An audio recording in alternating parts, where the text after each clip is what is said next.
एक मिनट में शायद जिंदगी ना बदल सके, लेकिन एक मिनट सोचकर लिया गया फैसला जिंदगी को जरूर बदल सकता है।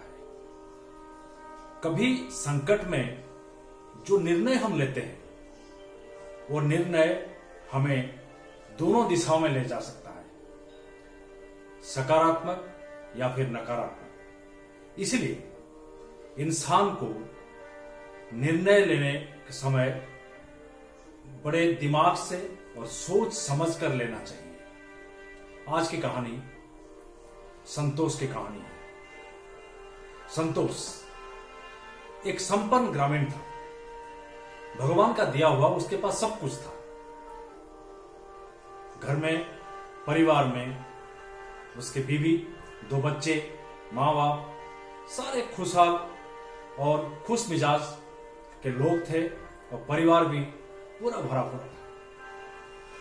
संतोष के गांव में एक महात्मा रहा करते थे जिन्हें संतोष अपना गुरु मानता था और हर रोज उनके पास जाकर के उनका प्रवचन सुनता था। जब भी कभी संतोष को किसी भी प्रकार की कोई परेशानी होती थी, खास करके अगर किसी मुसीबत में फंस करके वो कोई निर्णय नहीं ले पाता था, वो जाकर के वो महात्मा से मदद मांगा करता था और महात्मा उसे जो बोलते थे और जिस प्रकार के करने के लिए बोलते थे, संतोष उसे मानता था और बड़ा खुशहाल जिंदगी जी रहा था। एक बार संतोष महात्मा जी के पास पहुंचा और उनको प्रणाम करते हुए बोला, गुरुजी, सुनने में आया है, ऐसे खबर मिली है कि हमारे इलाके में सांप्रदायिक दंगा फैलने वाला है।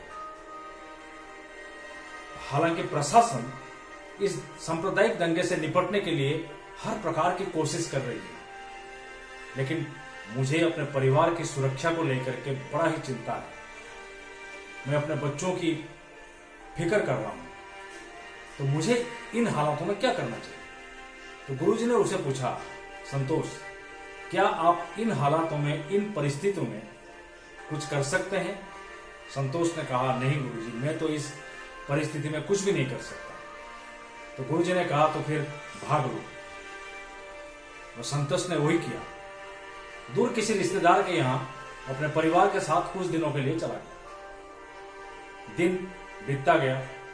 फिर लगभग 6 महीने बाद संतोष के सामने और एक मुसीबत आके खड़ी हुई और संतोष को समझ में नहीं आया कि मैं क्या करूं इस मुसीबत को निपटने के लिए। तो संतोष जाकर के फिर वो महात्मा जी के पास पहुंचा और उनसे विनती की, गुरुजी, हमारे इलाके में एक बहुत बड़ा महामारी फैली हुई है। प्रशासन हर प्रकार की कोशिश कर रही है कि उस महामारी को रोका जाए, लेकिन अभी तक किसी भी प्रकार की कोई कामयाबी नहीं मिली है। चारों तरफ हाहाकार मची हुई है, लोग बीमार पड़ रहे हैं और लोग मर रहे हैं। मैं अपने परिवार को लेकर के, अपने बाल बच्चों को लेकर के और अपने पड़ोसियों को लेकर के बहुत फिक्रमंद हूं और बहुत डर रहा हूं। तो इन हालातों में मुझे क्या करना चाहिए? गुरुजी ने कहा, संतोष, क्या आप इन परिस्थिति में, इन हालातों में कुछ कर सकते हैं? आपके हाथ में कुछ है? संतोष ने कहा, हाँ गुरुजी, मेरे हाथ में बहुत कुछ है। मैं प्रशासन को इस महामारी को रोकने के लिए मदद पहुंचा सकता हूं। इस महामारी के रोकथाम के उपाय के बारे में लोगों को जागरूक कर सकता हूं। अपने बाल बच्चों के, परिवार के लोगों की सेहत के लिए अच्छे खान पान की बंदोबस्त कर सकता हूं और आसपास के इलाके को साफ सफाई रखने के लिए अपने पड़ोसियों की मदद लेकर के काम कर सकता हूं। और जो गरीब लोग दवा खरीदने में असमर्थ हैं, उनको दवा खरीदने के लिए थोड़ा बहुत पैसों की भी मदद कर सकता हूं। मैं बहुत कुछ कर सकता हूं। तो गुरुजी ने कहा, फिर तो संतोष भाग लो। और संतोष ने वही किया। गुरुजी के पास एक चेला हुआ करता था। उसने गुरुजी से पूछा कि गुरुजी, अब पहले वाले जो समस्या था उसमें भी आपने बोला कि भाग लो, और अब दूसरी वाली जो समस्या है ये अलग प्रकार की है, लेकिन इसमें भी आपने बोला कि भाग लो। मुझे कुछ समझ में नहीं आ रहा। तो गुरुजी ने कहा, देखो बेटा, पहले जो समस्या लेकर के संतोष हमारे पास आया था, उस समस्या को हल करने के लिए उसके पास किसी भी प्रकार की कोई तरीका नहीं था, उसके बस की बात नहीं थी। इसीलिए मैंने उसे बोला कि भाग लो, यानी कि उस समस्या से दूर हट जाओ, भाग जाओ। लेकिन अब जो समस्या लेकर के आया उसमें उसे करने के लिए बहुत कुछ है। वो खुद मान रहा है कि मैं बहुत कुछ कर सकता हूं। इसलिए मैंने उसे बोला कि भाग लो, यानी कि समस्या का निदान करने के लिए अपना सहभागिता रखो, लोगों की मदद करो। और दोनों में ये फर्क है।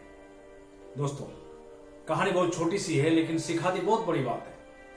जो समस्या हमारे बस की बात नहीं है, जिसे हम कुछ नहीं कर सकते हैं, उससे दूर हट जाना चाहिए। जहां पर हमें कुछ करने का है और हम कुछ कर सकते हैं, वहां पर जरूर अपना मदद पहुंचाएं। जाते जाते फिर मैं हर बार की तरह इस बार भी वही कहूंगा दोस्तों, आप जैसा कोई नहीं, आप किसी से कम नहीं। अगर मन में है भरोसा तो जरूर पूरी होगी आपकी आशा। हर सोमवार आप मेरे YouTube channel BK the story teller पर सुन सकते हैं एक नई कहानी। तब तक के लिए स्वस्थ रहें, मस्त रहें, तंदुरुस्त रहें। धन्यवाद।